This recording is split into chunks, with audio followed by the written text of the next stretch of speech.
Guys, welcome back to my channel. আজকে তোমাদের সাথে আমি একটা ভীষণ সুন্দর জিনিস শেয়ার করতে চলেছি, সেটা হচ্ছে সুন্দরবনের ওয়েদার। মানে আমার এত ভালো লাগে যে দেখে মনেই হয় না আমি যে দেখছি সেটা আমি ফিল করতে পারি। মানে এত ভালো, পুরো দেখে মনে হয় কেউ একটা পোর্ট্রে করেছে আর কি, খুব সুন্দর করে স্কেচ করেছে। মানে সব সময়ই এরকমই ওয়েদার থাকে ওখানে। আমি কোনো দিন গরম বুঝতে পারি, কিন্তু আমাদের বাড়ির মতো বা অন্যান্য জায়গার মতো এতটা না। আর এই রাজহাঁসগুলো এদের পোষা রাজহাঁস, মানে এরা এখানে বাড়িতে পোষে।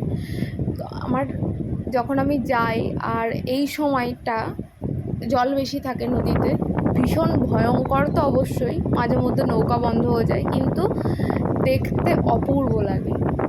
এটা হচ্ছে নদী, দেখো। মানে এই দিনের সময়টা জল বেড়ে যায়, আবার 12টা 12:30টার পর থেকে নেমে যায়। তো কীরকম লাগলো এখানকার ওয়েদার আমাকে কমেন্ট করে জানিও। আজকের মতো টাটা। সবারই তো একই অবস্থা।